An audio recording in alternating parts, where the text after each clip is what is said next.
بسم الله الرحمن الرحيم وكذلك جعلنا في كل قرية أكابر مجرميها ليمكروا فيها وما يمكرون إلا بأنفسهم وما يشعرون۔ سورة الانعام ارشاد باری تعالی ہے وَكَذَلِكَ جَعَلْنَا فِي كُلِّ قَرْيَةٍ، اسی طرح ہم نے ہر بستی کے اندر بڑے بڑے مجرموں کو پیدا کر دیا، اور وہ بڑے طاقتور بھی ہوتے ہیں اور وہ مکر کرنے لگتے ہیں۔ وما یمکرون، وہ دراصل مکر اپنے آپ کے خلاف ہی کر رہے ہوتے ہیں اور وہ شعور نہیں رکھتے اس بات کا۔ اس آیت کے اندر اللہ تبارک و تعالی ذکر فرما رہے ہیں کہ ہر قوم کے اندر کچھ بڑے طاقتور ایسے پیدا ہو جاتے ہیں جو وہ ہمیشہ حق کے خلاف کرنے کی کوشش کرتے ہیں، کیونکہ اللہ نے ان کو طاقت، مال اور مرتبہ دیا ہوتا ہے، تو وہ اپنی اس طاقت اور مال و دولت کے گھمنڈ کے اندر ایسے ایسے کام کروانے لگتے ہیں، اپنی خواہش کے مطابق، اپنی سوچ کے مطابق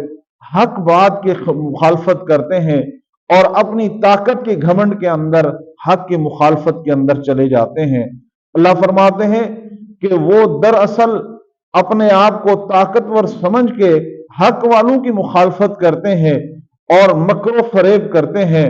اور ایسے ایسے کام کرتے ہیں کہ وہ سمجھتے ہیں کہ ہم طاقت کے ذریعے بڑا اچھا کام کر رہے ہیں۔ اللہ فرماتے ہیں یہ وہ اچھا نہیں کر رہے، بلکہ وہ جو مکر کر رہے ہیں، وہ جو حق کی مخالفت کر رہے ہیں، دراصل وہ اپنا نقصان کر رہے ہیں، وہ اپنے نفس کا نقصان کر رہے ہیں، اپنے آپ کا نقصان کر رہے ہیں۔ ان کو شعور ہی نہیں، ان کو سمجھ ہی نہیں آ رہی، وہ حق کی مخالفت کر کے اللہ کی مخالفت کا مول لے رہے ہیں۔ تو اس لیے اللہ سے دعا کرنی چاہیے کہ اگر اللہ ہمیں کوئی طاقت دے دے، کوئی مرتبہ، کوئی مقام دے دے، تو اس مرتبے اور مقام کی طاقت کو سوچتے ہوئے ہم حق کی مخالفت کے اندر نہ چلے جائیں، حق والوں کی مخالفت کے اندر نہ چلے جائیں۔ اللہ فرماتے ہیں کہ ہر دور کے اندر یہی طاقتور لوگ، یہی مرتبے اور جاہ والے لوگ، نبیوں کی بھی، اور اسی طرح یہ سلسلہ چلتے چلتے آج تک بھی ایسے ہو رہا ہے کہ جو حق بیان کرتا ہے طاقتور والے اس کی مخالفت کے اندر آ جاتے ہیں۔ وہ یہی سوچتے ہیں کہ یہ جو حق بیان کر رہے ہیں، اللہ کی توحید و وحدانیت بیان کر رہے ہیں، لوگ ان کی باتیں کرنا شروع کر دیں گے، ہمیں تو کوئی پوچھے نہ کیا نہیں، حالانکہ ہم طاقتور ہیں، ہم پیسے والے ہیں، ہم مرتبے اور مقام والے ہیں، لوگ ہماری طرف متوجہ نہیں ہوتے۔ یہ جو غریب لوگ ہیں، جو دو ٹائم کی روٹی کھانے والے، چٹائی پہ بیٹھ کر دین بیان کرنے والے، یہ ان کی طرف لوگ زیادہ متوجہ ہوتے ہیں۔ اللہ فرماتے ہیں یہ ہر دور میں ایسے ہوتا رہا ہے، تو حق بیان کرنے والے ان کی طرف دھیان نہ دیں۔ حق بیان کرنے والے، اللہ کا کلام سنانے والے، اللہ کے کلام کی ورد اور اس کو بیان کرنے والے،